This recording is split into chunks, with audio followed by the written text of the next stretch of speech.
Sokrates adalah filsuf yang bijaksana, filsuf yang terkenal sederhana, kemudian filsuf yang terkenal sebagai sosok yang jujur, adil, sehingga banyak pemikirannya itu mendapatkan simpatik dari rakyat Athena pada masa itu. Ia sering mengajar dengan metode dialektika, sistem tanya jawab, sehingga hal inilah sebetulnya menarik simpatik orang-orang untuk mendengarkan ajaran-ajaran dari Sokrates itu sendiri. Nah, dengan tuduhan itulah nanti dia diadili oleh pengadilan di Athena.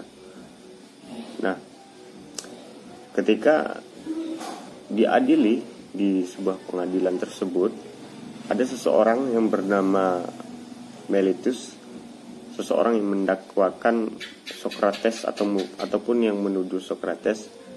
Selain dianggap sebagai seorang yang merusak moral kaum pemuda, pada kala itu Sokrates juga dituduh sebagai seorang yang menentang ajaran agama maupun Tuhan ataupun dewa-dewa yang telah ditetapkan oleh negara itu sendiri.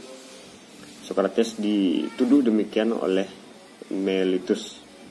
Nah, nanti dengan inilah kita melihat ada buku Plato, yaitu Apologi, yang memuat tentang pembelaan Sokrates itu, yang mana pembelaan itu sebetulnya bukan ditujukan untuk dirinya, melainkan kepada hakim itu sendiri.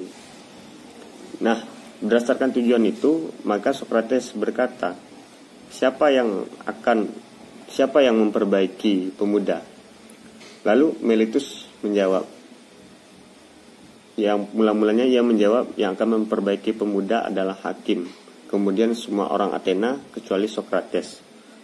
Itu kata Meletus. Kemudian Sokrates berkata lagi, jika benar sekiranya demikian, maka beruntunglah Athena karena banyak orang yang akan memperbaiki Athena itu sendiri. Dan tentunya bergaul dengan orang baik merupakan suatu hal yang bagus ketimbang berbaur dengan orang yang jelek. Barangkali itu yang dikatakan oleh Sokrates ke dalam Meletus. Nah, pada akhirnya sebetulnya Sokrates bisa-bisa saja untuk menolak hukuman yang telah dijatuhkan, yaitu hukum mati dengan meminum racun. Tetapi pada intinya Sokrates tidak mau. Bahkan temannya pun menawarkan untuk bisa membantu Sokrates dari segi biaya agar ia tidak jadi ataupun dibatalkan hukumannya. Tapi Sokrates tidak mau, karena dia tidak takut pada kematian.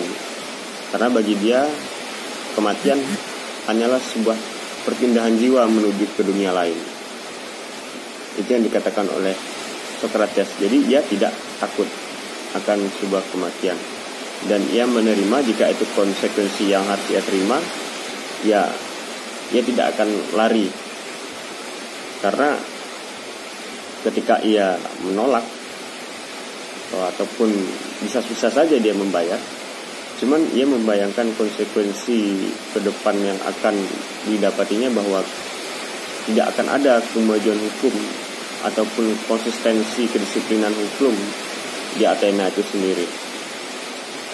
Nah, ketika itu Bertens mengemukakan bahwa suara ketika itu berjumlah 280 berbanding dengan 222. Nah, antara 280 dengan 222. Akhirnya Sokrates dibunuh dengan cara meminum racun dari tumbuh-tumbuhan. Ada juga kalangan yang bilang bahwa itu berasal dari tumbuhan cemara. Nah, pada intinya setelah itu kita kehilangan sosok seorang guru yang sangat sederhana dan sangat bijaksana, yaitu sosok seorang Sokrates yang telah tiada, tetapi sumbangsih pemikirannya sungguh luar biasa untuk memajukan pengetahuan, bahkan pemikirannya masih terus menarik untuk kita kaji sampai hari ini.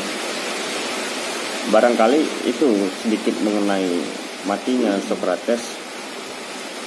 Akhir kata saya mengutip kata Socrates bahwa pengetahuan itu adalah mengobarkan api, bukan mengisi bejana.